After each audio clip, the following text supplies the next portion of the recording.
All നമ്മുടെ പല clients നമ്മളോട് ചോദിച്ചിട്ടുള്ളതാണ്. നമുക്കിപ്പോൾ ദുബായിൽ കമ്പനി ഉണ്ട്, ഖത്തറിൽ കമ്പനി ഉണ്ട്, അല്ലെങ്കിൽ സൗദിയിൽ, അല്ലെങ്കിൽ UK പല പല കൺട്രീസിൽ നമുക്ക് കമ്പനീസ് ഉണ്ട്. നമ്മളിപ്പോൾ ഒമാനിൽ നമ്മൾ പുതിയൊരു കമ്പനി അല്ലാതെ നമ്മളൊരു ബ്രാഞ്ചായിട്ട് എങ്ങനെ സ്റ്റാർട്ട് ചെയ്യും എന്നുള്ളതിനെക്കുറിച്ചാണ്. അപ്പം എൻ്റെ വീഡിയോ ഇന്ന് ഫുള്ള് അതിനെക്കുറിച്ചാണ്. അപ്പോൾ നിങ്ങൾക്ക് ബ്രാഞ്ച് ഓപ്പണിംഗ് അതിൽ ഇൻട്രസ്റ്റ് ആണെന്നുണ്ടെങ്കിൽ തീർച്ചയായും ഈ വീഡിയോ ഫുള്ള് കാണുക. ഓക്കെ, ഞാനതിൻ്റെ സ്റ്റാർട്ടിങ് മുതൽ എൻ്റെ വരെ എങ്ങനെയാണെന്നുള്ള എൻ്റെ പ്രോസസ്സ് പറഞ്ഞുതരാം.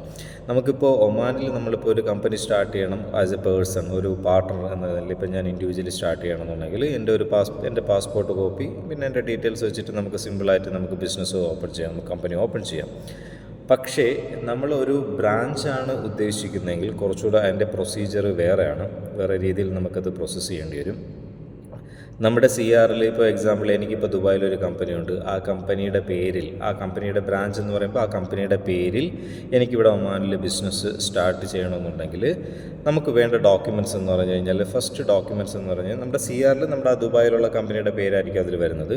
അതിന് വേണ്ടതെന്ന് വെച്ച് കഴിഞ്ഞാൽ ദുബായിൽ ഉള്ള കമ്പനിയുടെ ട്രേഡ് ലൈസൻസ്, ദുബായ് ആയിക്കോട്ടെ ഏത് കൺട്രി ആയിക്കോട്ടെ, ട്രേഡ് ലൈസൻസ്, പിന്നെ memorandum of association, articles of association, board of resolution, ഇത്രയും ഡോക്യുമെൻറ്റ്സ് നമുക്ക് അറ്റസ്റ്റ് ചെയ്ത് കിട്ടണം. അത് ഏത് കൺട്രിയിലാണോ ഉള്ളത്, ഇപ്പോൾ ദുബായിലാണെന്നുണ്ടെങ്കിൽ ദുബായിൽ നിന്ന് നമുക്ക് അവിടെ നിന്ന് അറ്റസ്റ്റ് ചെയ്തിട്ട് അത് നിങ്ങൾ അറ്റസ്റ്റേഷൻ ചെയ്യുന്ന ഒരു ഏജൻസി ഏൽപ്പിച്ചു കഴിഞ്ഞാൽ അവർ സിമ്പിളായിട്ട് ചെയ്തു തരും. ഇത്രയും ഡോക്യുമെൻറ്റ്സ് നമുക്ക് അറ്റസ്റ്റ് ചെയ്ത് കിട്ടണം. പ്ലസ് അറ്റസ്റ്റ് ചെയ്തതിന് ശേഷം ഒമാനിൻ്റെ മോഫയുണ്ട്, നമുക്ക് അവിടെ അറ്റസ്റ്റ് ചെയ്യുന്ന ഒമാനിൻ്റെ ഇതുണ്ട്. അപ്പോൾ നമുക്ക് അവിടെ നിന്നും അറ്റസ്റ്റ് ചെയ്യണം. അതായത് ദുബായിൽ നിന്നും അറ്റസ്റ്റ് ചെയ്തതിന് ശേഷം ഒമാനിൽ ഉള്ള ഇത് എംബസി അതുവഴി നിങ്ങൾ അത് അറ്റസ്റ്റ് ചെയ്ത് തരേണ്ടി വരും. ഇനി അതിന് ഖത്തറിലാണ് നിങ്ങളുടെ കമ്പനി ഉണ്ടെന്നുണ്ടെങ്കിൽ ഖത്തർ ഉള്ള അവിടെ നിന്ന് നിങ്ങൾ ഖത്തറിൻ്റെ ഗവൺമെൻറ്റിൽ നിന്ന് അവിടെ നിന്ന് അറ്റസ്റ്റ് ചെയ്യുക.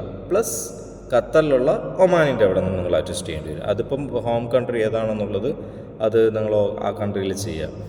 പിന്നെ വേറൊരു ക്ലയൻറ്റ് ഇടയ്ക്ക് ചോദിച്ച ഒരു ഇതാണ്, നമ്മൾ സിംഗപ്പൂരിലൊരു കമ്പനിയുണ്ട്. സിംഗപ്പൂർ ആക്ച്വലി 2016 മുമ്പ് ക്രിയേറ്റ് ചെയ്ത കമ്പനിയാണ്. അവർക്ക് ആർട്ടിക്കിൾസ് ഓഫ് അസോസിയേഷൻ ഇല്ല. അപ്പോൾ അത് നമുക്കത് ബ്രാഞ്ചായിട്ട് രജിസ്റ്റർ ചെയ്യാൻ പറ്റും. കാരണം നമ്മൾ ഡോക്യുമെൻറ്റ്സ് എന്ന് പറയുമ്പോൾ memorandum, articles, board of resolution, licence ഇതെല്ലാം വേണം. പക്ഷേ അത് നമ്മൾ അന്വേഷിച്ചപ്പോഴും മനസ്സിലാക്കാൻ സാധിച്ചത് അത് കുറച്ച് ബുദ്ധിമുട്ടാണ്. ചിലപ്പോൾ അത് റിജക്ഷൻ വരാൻ ചാൻസ് ഉണ്ട്. അപ്പോൾ ആർട്ടിക്കിൾസൊക്കെ മുമ്പത്തെ കമ്പനി, പഴയ കമ്പനി കാണുക ചിലപ്പോൾ ആർട്ടിക്കിൾസ് കാണത്തില്ല. അപ്പോൾ അങ്ങനെയൊക്കെ ആണെന്നുണ്ടെങ്കിൽ കുറച്ച് ബുദ്ധിമുട്ടാണ്. ഇനി ലേറ്റസ്റ്റ് അത് ഞാൻ ഇപ്പോഴത്തെ ഏതാ പറഞ്ഞത്, ഇനി ഫ്യൂച്ചറിൽ എൻ്റെ അപ്ഡേറ്റ്സ് കാര്യങ്ങൾ മാറാൻ ചാൻസ് ഉണ്ട്. സോ അപ്പോൾ നിങ്ങൾക്ക് ഒരു ബ്രാഞ്ച് ഓപ്പണിംഗ് ആണ് ഉദ്ദേശിക്കുന്നുണ്ടെങ്കിൽ ഈ വീഡിയോ നിങ്ങൾക്ക് എന്തായാലും തീർച്ചയായും ഉപകാരപ്പെട്ടെന്ന് വിചാരിക്കുന്നു. ബാക്കി എല്ലാ പ്രോസസ്സും സെയിം തന്നെയാണ്. CRൽ നിങ്ങളുടെ കമ്പനി, ആ ദുബായിലോ അല്ലെങ്കിൽ ഖത്തറിലോ ഏത് കമ്പനിയാണോ ആ കമ്പനി കാണും.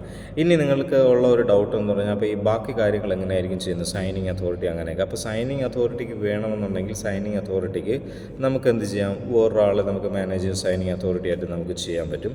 പിന്നെ ബാങ്ക് അക്കൗണ്ട് ഓപ്പണിങ്ങിന് CRലുള്ള ആൾ എന്ന് പറയുന്നത് ആ കമ്പനിയാണ്. ആ കമ്പനിയുടെ നമുക്ക് ഒരു ഇതിൻ്റെ ഡോക്യുമെൻറ്റ്സ് സെപ്പറേറ്റ് നമുക്ക് ഡോക്യുമെൻറ്റ്സ് തയ്യാറാക്കി അത് അറ്റസ്റ്റ് ചെയ്ത് കഴിഞ്ഞ് കഴിഞ്ഞാൽ നമുക്ക് തീർച്ചയായും നമുക്ക് ബാങ്ക് അക്കൗണ്ട് നമുക്ക് ഓപ്പൺ ചെയ്യാൻ പറ്റും.